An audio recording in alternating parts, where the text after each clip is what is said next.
మూడో విషయము ఏమంటే యోసేపు ఎవరు అని అంటే బైబిల్ చెప్తుంది యోసేపు మౌనం గలవాడు. మూడో లక్షణం మనం చూడగలుగుతాము, యోసేపు మౌని. ఏమండి, యోసేపుకి ఎక్కువ మాట్లాడడం రాదు, యోసేపుకి ఎక్కువ వినడం వస్తుంది.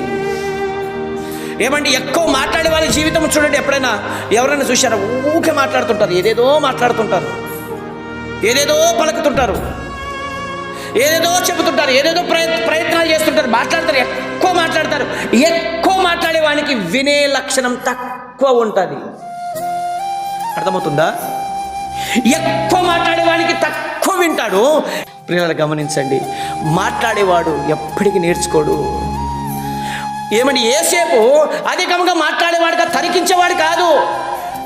మరియమ్మ దగ్గర వచ్చి, ఎందుకు మరి నువ్వు గర్భం ధరించావు, ఎలా జరిగింది, నీకు నిజంగా నువ్వు పరిశుద్ధాత్మ ద్వారా నువ్వు గర్భవతి అయ్యావా, నువ్వు ఎందుకు నాకు ఒక మాట చెప్పలేదు, దేవదూత చెప్తేనే తప్ప నువ్వు నాకు చెప్పవా, నువ్వు నాతో మాట్లాడవా, ఆ విషయం ఎలా జరిగిందని నాకు చెప్పవా అంటే నేనంటే నీకు ఇష్టం లేదు కదా, అందుకోసమే నాకు నువ్వు చెప్పలేదేమో.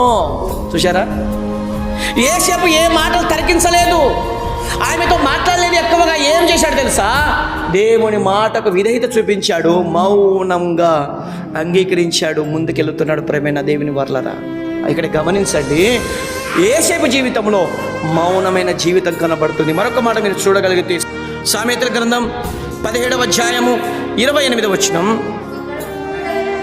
ఒక్కడు మూఢుడైనను మౌనముగా ఉండిన ఎడల జ్ఞాని అని ఎంచబడును, అట్టివాడు పెదవులు మూసుకునగా వాడు వివేకి అని ఎంచబడును. దేవునికి స్తోత్రం కలుగునుగాక. ఏమండి, నువ్వు ఎక్కడైనా మాట్లాడేటప్పుడు చూడండి, పెద్దల దగ్గర కానీ చిన్నల దగ్గర కానీ నువ్వు ఎక్కడైనా మాట్లాడేటప్పుడు చూడండి, ఎవరు అందరూ మాట్లాడుతున్నప్పుడు నువ్వు మౌనంగా ఉన్నావు అనుకోండి, నీకేమంటారు తెలుసా?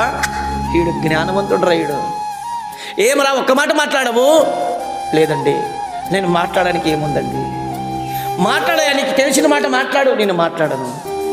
ఇక్కడ బైబిల్ చెప్తుంది, ఎవరైతే పెదవులు మూసుకుంటారో వారు జ్ఞానవంతులు. ఇక్కడ గమనించండి, యోసేపు పెదవు మూసుకున్నాడు, భార్య పట్ల అనుమానంతో ఒక్క మాట అడగలేదు, భార్య పట్ల ఒక్క మాట పలకలేదు, మౌనిగా దేవుని మాట స్వీకరించాడు, మౌనంగా దేవుని మాటకు అంగీకరించాడు. ప్రేమైన దేవుని వారలారా, మూడవ లక్షణం యోసేపు జీవితంలో మనకి ఏం కనబడుతుందంటే, మౌనంగా దేవుని మాటను అంగీకరించాడు.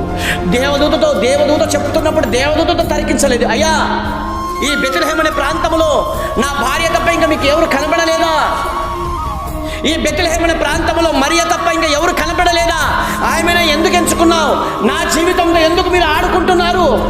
తరికించలేదు యోసేపు.